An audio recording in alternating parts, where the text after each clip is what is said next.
We know you missed us, so we're glad you're here to listen to us again. I have a guest tonight that I might tear up because I'll be transparent. This is my older sister. And the reason she's here is not because she's my older sister, but because of the phenomenal journey of purpose that she's taken. And she didn't just go and sit. She's yet to sit down. So I'd like you to meet Peggy Hull. Hi, Peggy. Thank you. Thank you, and thank you for having me. I appreciate you coming here. Tell us first a little bit about yourself. I know about Future in Action and things like that, but share what you want to share about yourself. And then we'll talk about, if you don't mind, we'll talk about your journey to where you are now.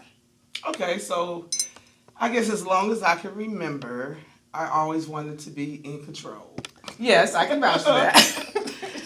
And I think throughout my life, I never thought I was a 40-hour-a-week person in corporate America. So all the things that I did had a major goal, and that was to kind of just find out where my space was that would allow me to sit in who I was.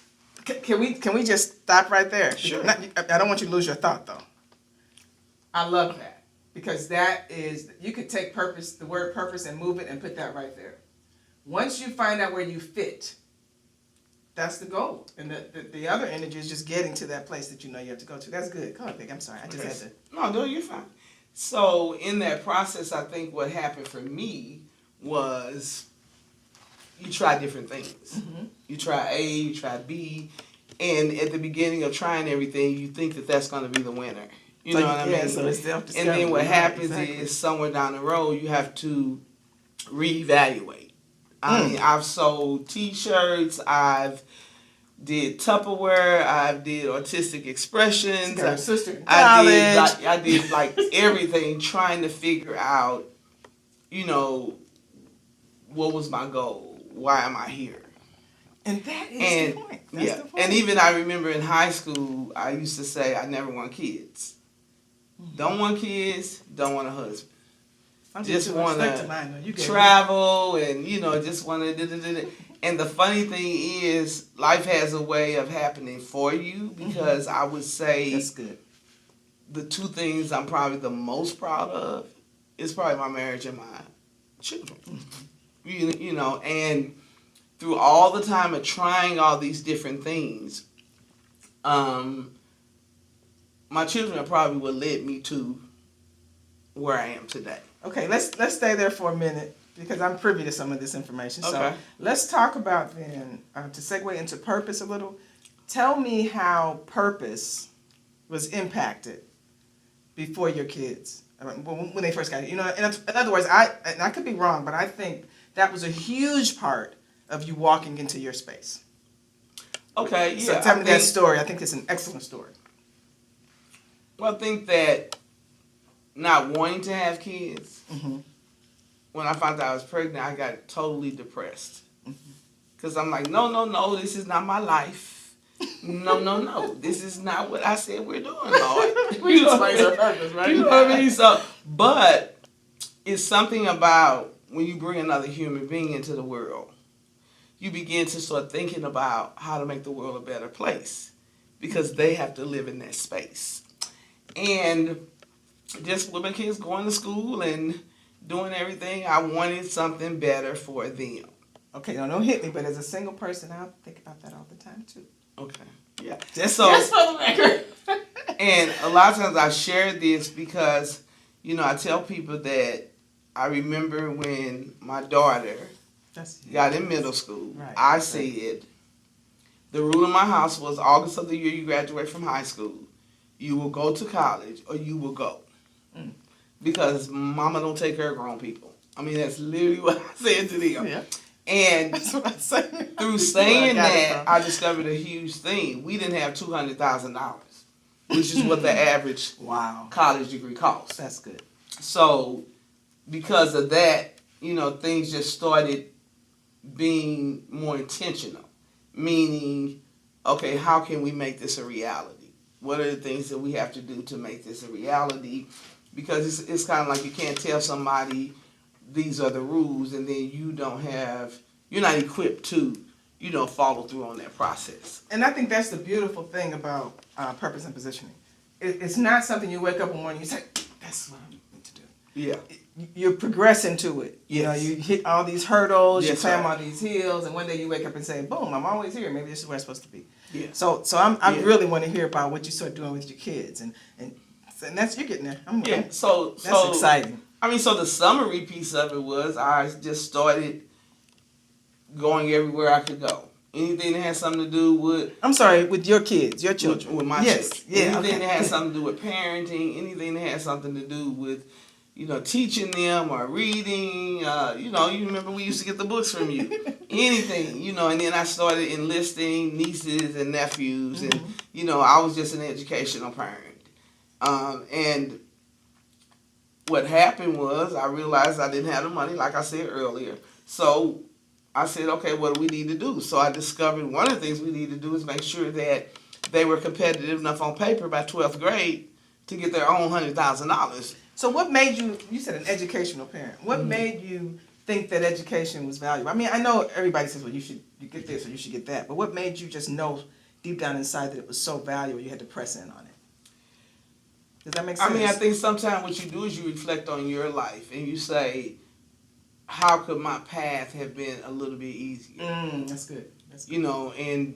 And what do I see for them that maybe I wasn't privy to? Or what do I see for them in an effort to show my love for them? The biggest thing I wanted for them is self-sufficiency. Good. So I thought, education. Not so much so you could have a PhD or you could be a doctor, just so you could learn basic life skills. Because I personally think that through education you can learn that. And I think that some people who are not privy to that don't have basic life skills. And a lot of people say, well, you don't need a degree. But I think that it depends, like you said. Yeah. If your desire is to be a business owner, maybe the only thing you need is some business acumen. I don't know, but it goes both ways. Just what you're saying. And I think that what happens is it's not about the degree as much as it is about the experiences that you have that make you privy to being able to think about your purpose. Because sometimes if you don't imagine the possibilities, why would you think about your purpose? You know what I mean? Like if you can't imagine what that could look like. Like if I can't imagine being a doctor, if I can't imagine being an entrepreneur, then I'm never going to set any goals for that to happen. Because it's not in my vision, if that makes sense. Yeah, I think that's good. But what about, the desire to be what you're supposed to be, I think is like ingrained. It just happens. You know what I mean? So the discovery part is where you come in and you say, hey, you're discovering now. Yeah. So I'm going to feed you. You're hungry, so I'm going to feed you. Yeah. And then so that makes sense. That makes sense what you said. Yeah, and then I think that it probably took a long time to figure out that I was on a journey for my purpose, okay? Yeah, absolutely. I saw you walk through it. You just walk around and you moving, putting one foot in front of the other every day. And that's and then I start realizing, okay, you're selling this, you're doing that, you're trying to do all these things. You're making your sister bring your books. Yeah, but for the kids. Where are we going with this? If that makes sense, what's the end goal? To all of this, and I think. From that, I know when my daughter was in first grade, I had, I fought to get her into gifted school. Mm-hmm. And I remember she used to always get into it with her first grade teacher. And one day when a parent-teacher conference or whatever, because I was always a room parent, always trying to be, he made a statement. He said, well, she barely got into the school. Mm. And instead of it rubbing me the wrong way, it actually rubbed me the right way. Because I didn't even get angry at him. I just said, I dare you. And that was probably the day that I said, nobody is going to tell my children what they can or can't do in this life. And how do we get there?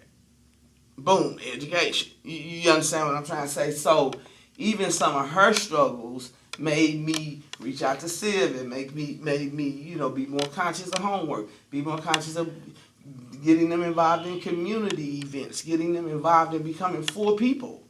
Because we can't, a lot of times, even when you're trying to discover your purpose, your exposure. Yeah, I was going to say that's one. I think your hugest, one of your really big gifts, one of her real strong areas is connectivity. And to a certain degree, we have it throughout our family lineage, but you really have it because you're always thinking, you're always meeting people, you're always trying to further that goal of giving, I think, if I can say it, giving every young person in the world that you meet a chance to discover purpose, discover what they want to do and how they want to do it. So you're very good at that connectivity. You see somebody, you go across the room. You know, I love people. Well, I love their stories. But there's nothing wrong with going across the room. Yeah, I mean, I love their stories too. I'm just not as strong in that area. One thing I always used to say, I think from a little kid, I used to say, anything I want, I'm going to ask for because there's only two answers they can give. Yes or no. Yes or no.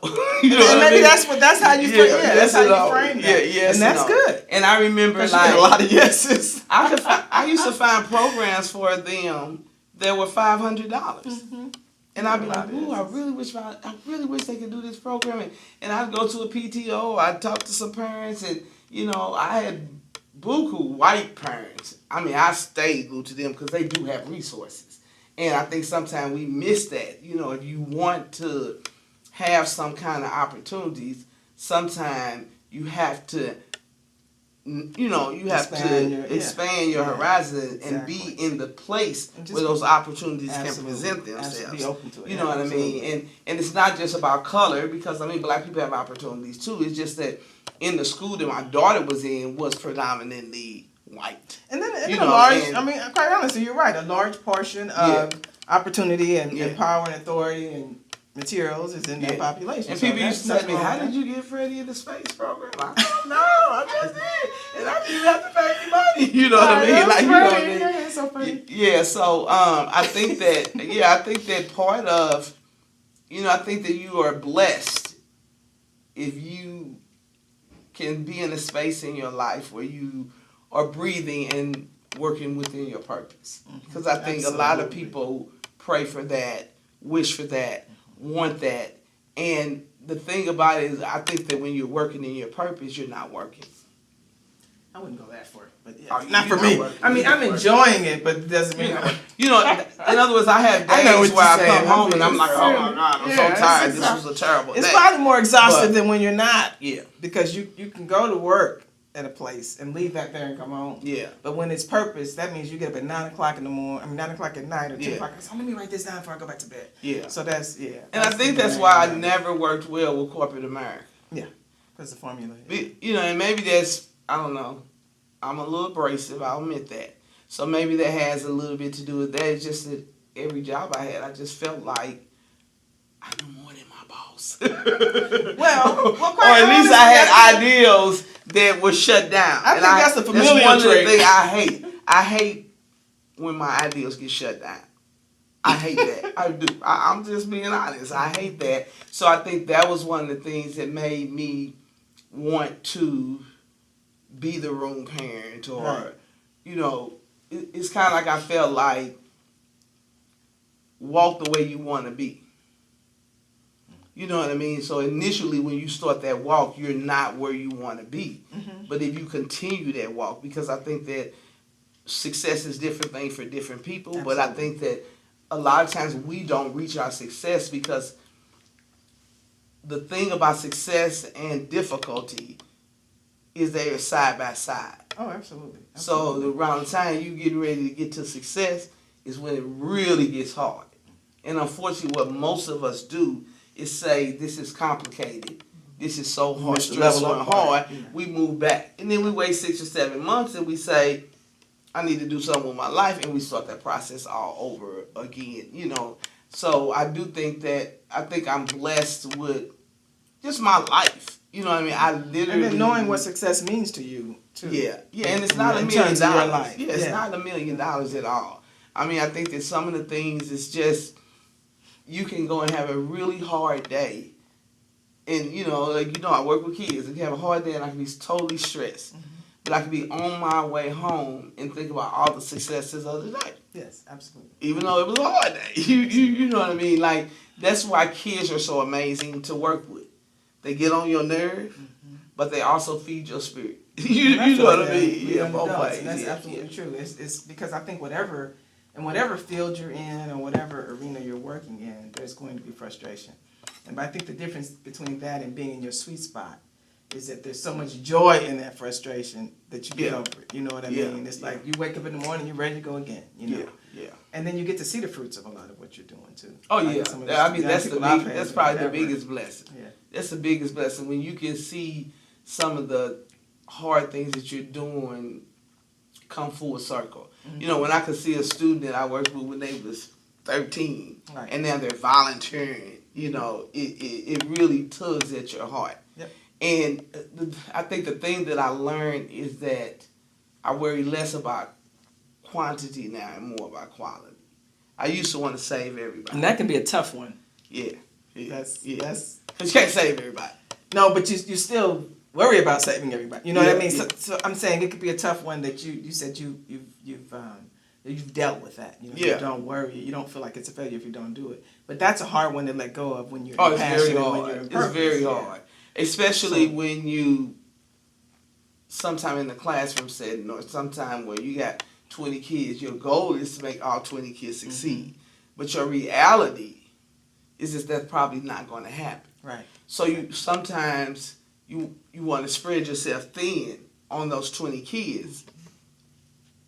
And there's a possibility if you spread yourself thin on those 20 kids that nobody's going to be successful. And that is so true. I know when I was at Flow Valley, I shouldn't say Flow Valley, I wasn't at Flow Valley, but when I was in this other system, I used to just kind of lock my door. And that's the only way I could get them all in. You know what I mean? So I had all their attention. Yeah. But it is hard. It's absolutely hard. Yeah. Because you don't want to say, well, Betty over there, she's not going to cut it. So you know what I mean? And I think that's the challenge. Yeah. To give yourself some grace. That's right. In those areas. And then understand that even if you're in a class with 20 17-year-olds, they all have different needs. Yeah, absolutely. They all have different desires. Yes. Sometimes you can take a student that could care less about school, and you just convince them to come for a whole week.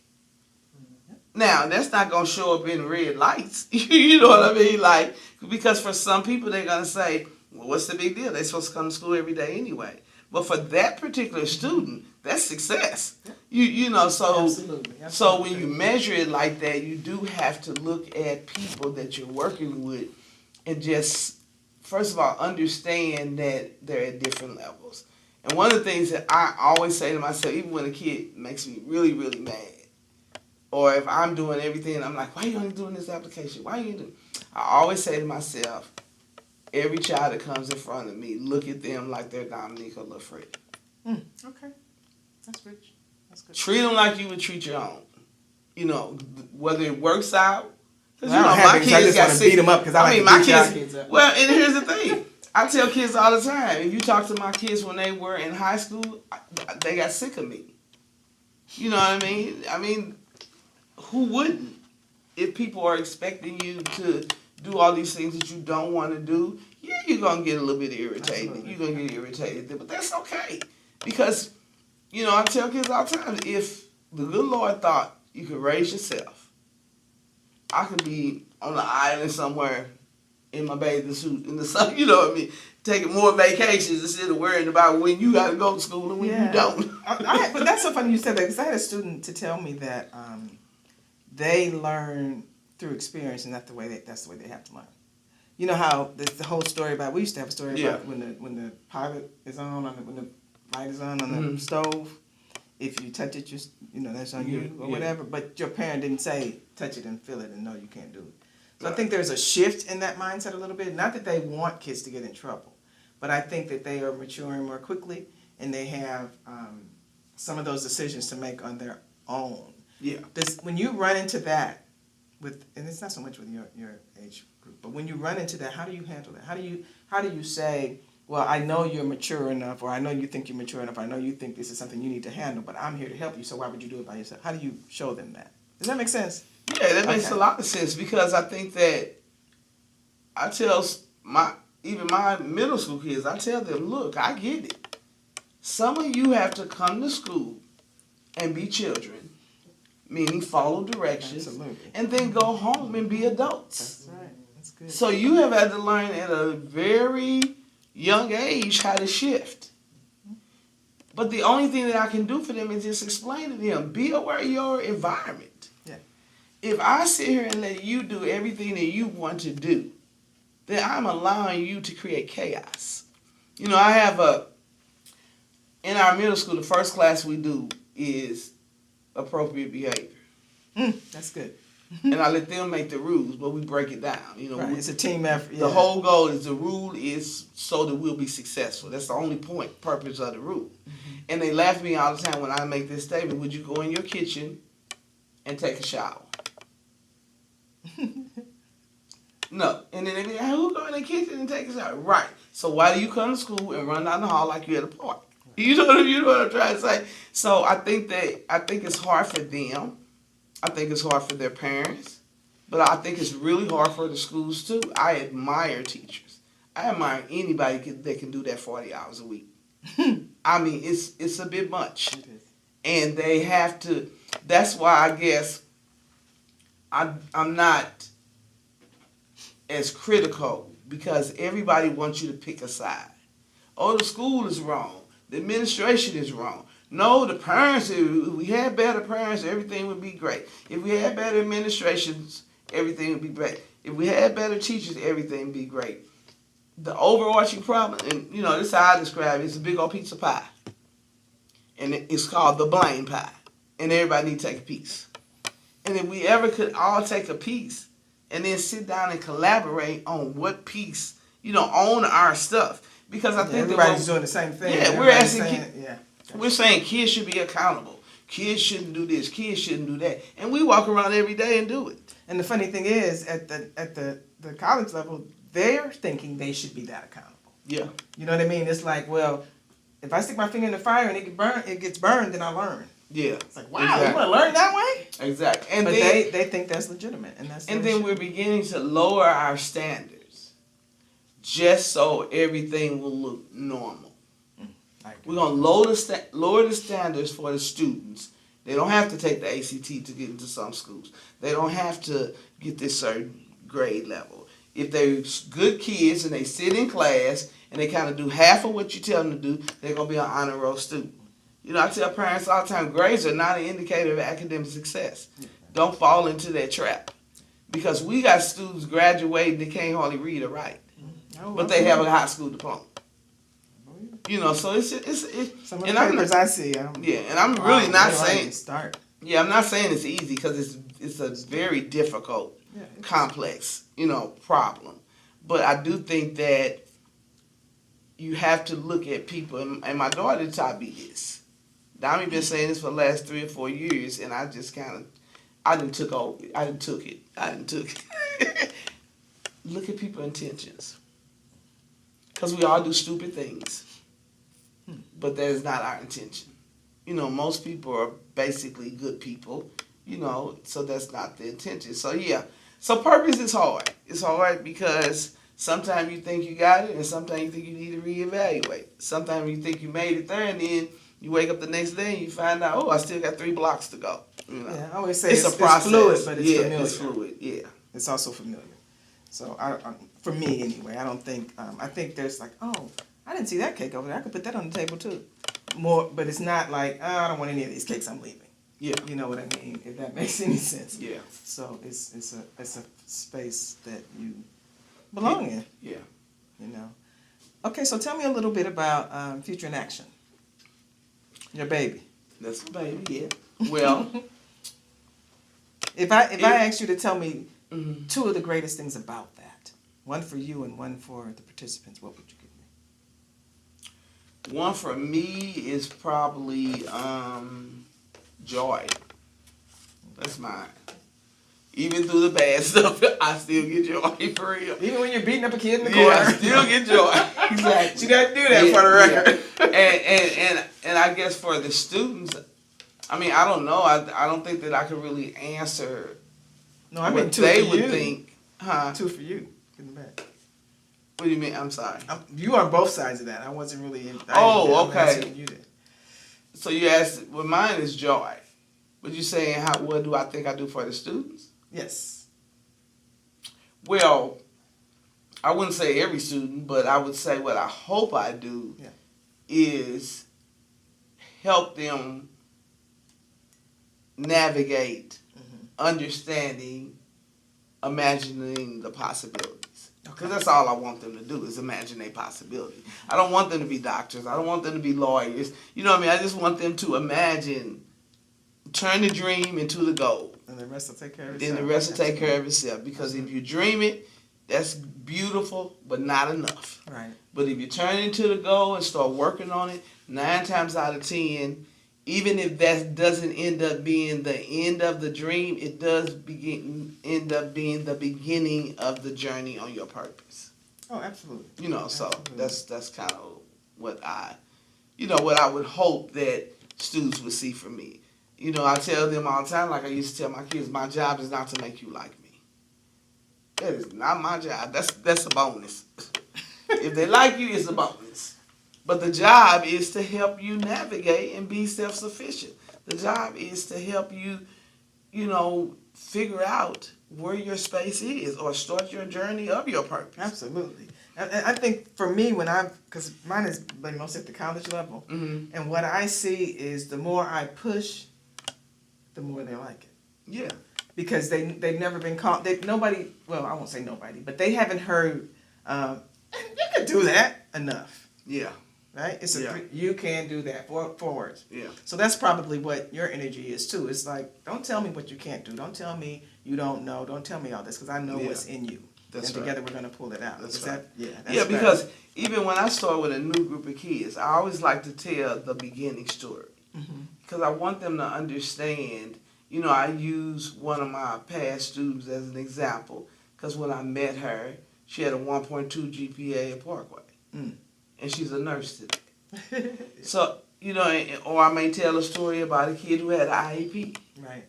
That does not determine your destiny unless you allow it to determine your destiny. And like with the 6th graders we're working with now, we were doing character development.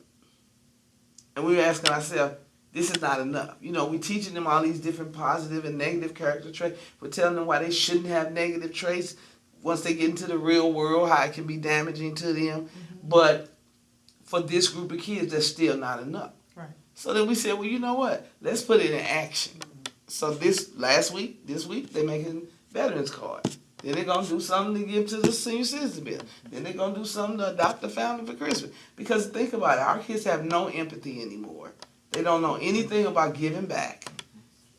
All it is, they look at you like you're crazy when you say, get some community service. You want me to work for free? You know what I mean? So I think that's a huge thing, with us trying to figure out. I like the scholarship workshop. You know what I like about the scholarship workshop? I like it because I can stand back and watch all these beautiful adults love on these beautiful kids. And I think that the impact it makes on those kids, even though you're only sitting there with them for an hour, 2 hours, in a short amount of time, trust and believe me, they change. They begin to imagine the possibilities. And they begin to believe that their community loves them. And people coming out and giving their free time to help them. And they also know that a lot of those people helping them know that they should need the help, if that makes sense. Yes, it does. But just to have somebody come out and roll up their sleeves and say, I believe in you enough that I'm going to help you write this essay. I always say it's the thing behind the thing. Yeah. So the essay might be the thing. Yeah. But the attention and the adoration and the work, the saying, like you said, I care enough to help you do it, that's the thing. Yeah.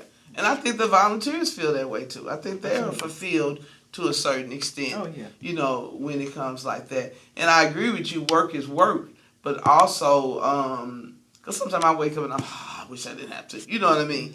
But I also think that when you can be blessed enough to sit in your purpose. Oh yeah, that's what I'm 50% of it gets a little bit easier because you're in your purpose instead of a dead-end job. It all gets easier, but to me, work is still work. You know, you still have to treat it like work. You still have to, you know, manicure. You gotta be there on time. You still have to, and that's, I think, some of the challenge for people getting from purpose to positioning.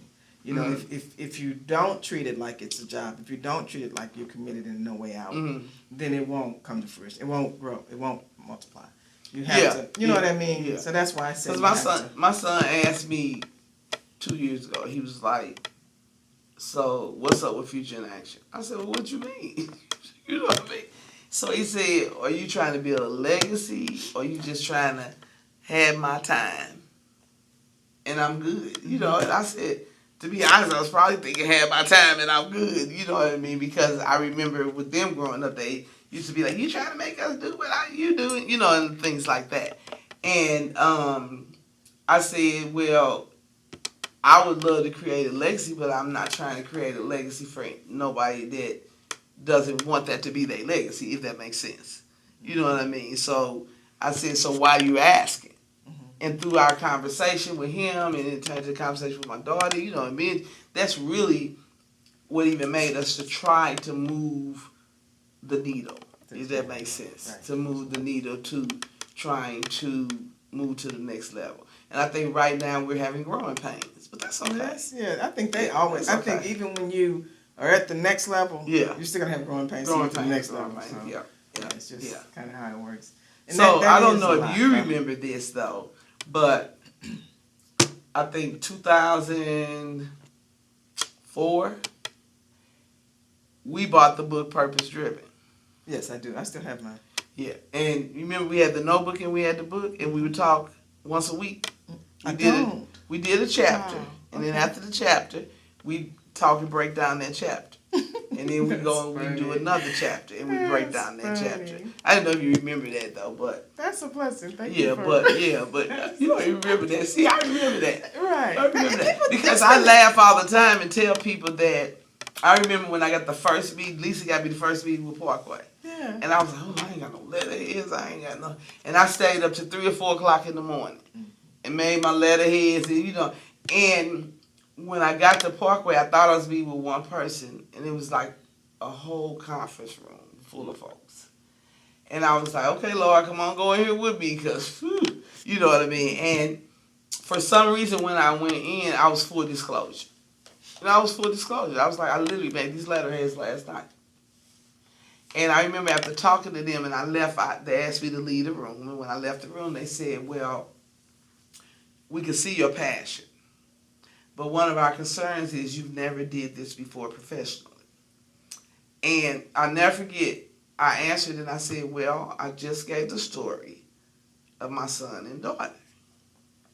And if you're not going to be professional with your own kids, you'll never be professional with somebody else's kids. Right, exactly. I just remember that like it was yesterday. So it's like the little things I think that happen in our lives that are aha moments for us. That maybe other people around us don't see it as that, they don't have that same experience, even if they was in the room with you and they was doing the same, in the same environment at the time. Right, absolutely. It's your aha moment, but it's really not their aha moment. I don't think that, I think I'm working in my purpose, but I think that at each day, year ago, I learned so much more. But that's part of it, though. You can still be on your... Yeah, I learned so much more. You can still be linear and straight and then just pick up things. People laugh at me because every event or every class, I like to get with Minji and all them, and I like to get together and say what did work, what didn't work, what we should did, what we shouldn't do. And sometimes people think that you're complaining or that you're acting like, we thought it went really good, didn't it? And it did go good. But the point of it is that you always see little ways that we could have navigated better, if that makes sense. It does, but I on the other side of that, I think sometimes good is good. People have to say, because I'm like that. Maybe it's a family trait, but people started telling me it worked. It went really well. Just leave it alone. Just you know what I mean? Yeah. And it is the tendency to level up. Yeah. Hit your head, you go too high. So that's I struggle with that. That's true. I struggle with how how to manage that. Well, what I think that's what I've started doing, this seems to be kind of working for me, because I think I'm always going to do the let's discuss what. And that's fine. That's productive. But absolutely. before I do that, I always send a text out right after and say, "Great job, team." I hadn't learned that too. Went really, really well. And then I know that sometimes I'll be laughing sometimes because I'll be saying, I wonder if they think they say, yeah, until we get to the meeting, and then you're going to say we should have did this and we should have did. But it's all in the process. Yeah, I'm doing that too. I'm texting and I'm going home, and before I say it, I go home and I think about it. And I've been blessed. I I feel like I've been really blessed. I mean, God has always found a way to put the people in my life that I need to have in my life. Oh yeah, absolutely. And that's the beauty of purpose and passion and all that. Yeah. You draw that to you. Because I don't think that, I never think of future in action or anything I do is something that I created. I really don't. I think it's bigger than that. I think that all the people that was in and out, all the way from my husband, you, my kids, Minji, I think students, I think all of those things come together, make the whole. So it's bigger than one person, making the whole, if that makes sense. It doesn't have, that's why I think I don't like it when people want to honor me or whatever. I kind of don't, I feel uncomfortable about that. and mainly because I think that it's a group effort. And a lot of times some things couldn't happen without the contributions of the other people. Oh, absolutely. That's true. Every day I thank God because I feel like I have had just so much support. Mm-hmm. And sometimes unconditional, if that makes sense here. Okay, let me segue to a question or two. Mm-hmm. If you're ready. Let's see. You looking over my shoulder. No, man. She doesn't like surprises, you guys. She likes Give me your paper. No, I'm just playing. Tell me who you are in 2 sentences or less. I am abrasive, loving, caring, That's cute. and misunderstood at times. I think abrasive is strong, but I do love I'm abrasive. I do love what you just said. That's and the reason I said abrasive and loving is because that kind of put me a balance. Right. But that courage also, develops your passion too. Yeah. So, sometimes it's passion. It's I dressed differently. You remember with your book, I definitely had the Superwoman syndrome. I mean, I'm just, I'm old enough now where I feel like I should be able to just say it. Now, I have got better with being abrasive because I have, as you grow, you start listening to people more. Yeah. And when 20 people telling you the same thing, you really should go to the bathroom and look in the mirror. That's true. And reevaluate because your intention is not to be that way. Right. You know what I mean, sharp, or or have people shaking. You don't want to do that. Right. So if everybody is telling you, well, you can be kind of cutting, if you love to love, then you figure it out. It's tough though sometimes because I tend to just let people do whatever they want to do when I have a vision and we're working on it. So I am starting to say, hopefully not be abrasive, but it's a tough balance. You feel like you're responsible. A few little silly people said abrasive to be. I think you can be strong. Yeah. Very strong. Yeah. But I wouldn't call it abrasive. Okay. I think like anybody else, you have a vision. Yeah. And you have an idea what you want that vision to be.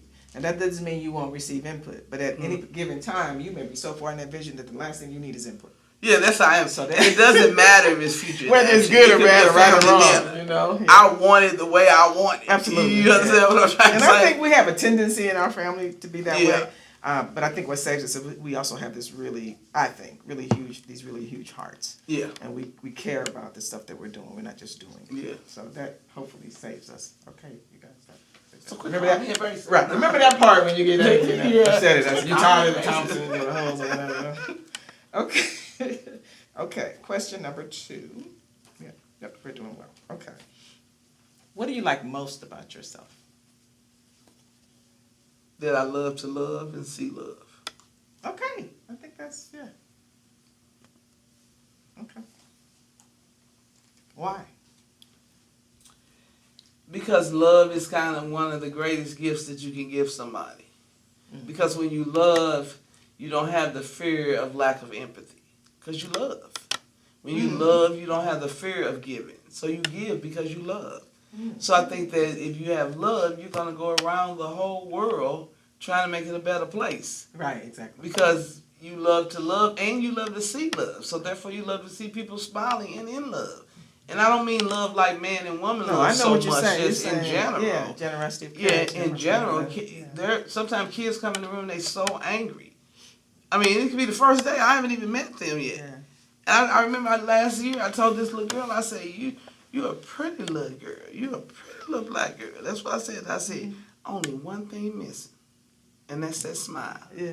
And you think I'm kidding? For the rest of the year, hey, good morning, Miss Peggy. I said, girl, I see you. You know what I mean? No, that's absolutely right. I think that's why I picked the word love, because I think that if we can give it and appreciate it when we see it and acknowledge it when we see it, some of the terrible things that our world has to offer us can be, if not battled, can at least bring you peace, bring you hope, and all of that. So. And that is that I was in one of my classes throughout the years, and I noticed that there's a shift, right? There's this shift from this tough attitude, this I learned by burning my finger, and so that concerns me because it's a consistent kind of love, right? Like I gave out some gift cards. Gave it to everybody. I just had them. I gave them up, right? And some people were like, "Oh, you did that for so nice." Other people were just like, "Why did you give us this?" Crazy, yeah. You know what I mean? That's crazy. It is to me. Yeah, right? It's crazy. But it also kind of tugged at my heart because I said, okay, their environment is such. Yeah. Where you can't be kind to them without a reason. That's right. So that is what kind of bothers my heart, my spirit. You know, after I got over the fact that all this money gave me. Because I will tell kids that's even angry at me. Right. That's okay. We're gonna make it through. Absolutely. I love you. Absolutely. And they're like, love me? You don't even know me. You know what I mean? And I'm like, who told you the only person that could love you was somebody that know you? Yeah. Shame on them. Because that's not true. So it's a tough finding that middle ground sometimes to be effective, but to also be who you naturally are, which is loving and kind. So that's a challenge. Yeah. Okay. Is there anything that I did not ask you that you want to share before we leave? Not really. Nothing that comes to mind. Well, I do want to share something about you. When I attended Metro High School, so I thought I was like really smart. But I got to attend Metro High School because I had a sister that got me admitted to Metro High School. That's not true. I may have got you admitted, but you did all that hard work. I'm not finished. Okay, go ahead. Then when I graduated Metro, I really didn't know what I wanted to do. I thought I wanted to do journalism, but I hadn't put the pieces together. Okay, I want to be a journalist. But I hadn't put the what do I do together. And I had a sister, again, who helped me do the paperwork and just help to make that a reality for me. Took me from a place of saying, well, yeah, I'm going to college, to wow, I'm in college. And I remember that I didn't even think about, we went up there and I had a jar full of change from my mother. That's all I had. And I was so naive, I didn't even think about how I was going to pay for anything, or, I didn't have any money. I was like, I got a jar full of money. I went to, and this is how great God is, I went to McDonald's with my roommate then. I didn't know her that well. She said she was going to apply for a job. I said, I'll go with you. I got the job. I ended up applying because I was there. Right. But none of that would have happened had I not had a sister who said, oh yeah, you're going to college and we're going to make it happen. So I just honor. Thank you. I appreciate that. I'm honored to be here on the show. and to have this discussion with her. And but what I will say is this: I do have something I want to say, just based on what you just said. A lot of times, the reason it's so important that we understand empathy and living in our purpose is because a lot of times we'll do things that we think we're helping other people, or other people think we're helping them, and we're also getting help too. Because I'm sure my ability to do the Metro application, or my ability to help you with that college application, led me all into, sometimes you do things and you don't even understand why you're doing it or why it looks like that. Exactly. But what happens is it's just a bigger purpose. Yeah. It's because I laugh all the time when you and Max say that. And I was like, I don't even kind of remember that. But I was like, that's so funny because we were so young then.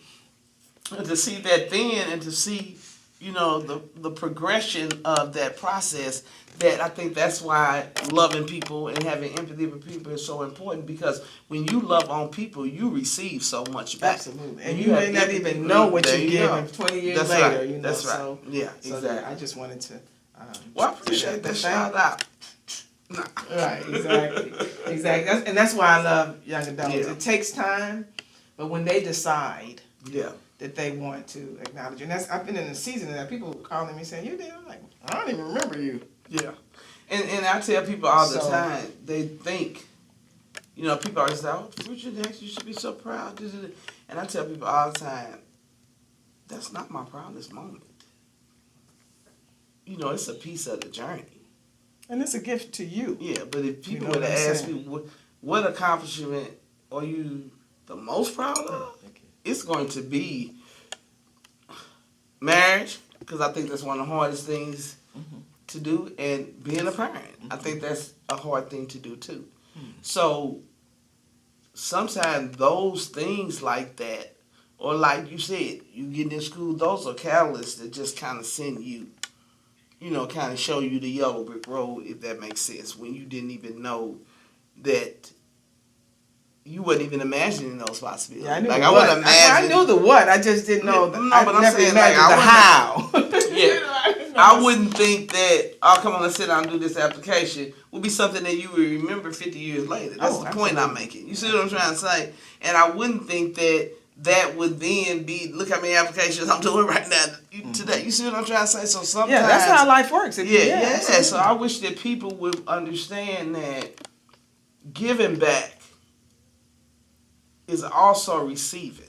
Right, like you were talking about the book. You caught me off guard because I didn't remember that. But because I was a reader and wanted to be a writer, boom, we had this book. Yeah. And that was an impetus to something else. So I think the probably the motto or the moral of this conversation is give what you were created to give, and give it freely.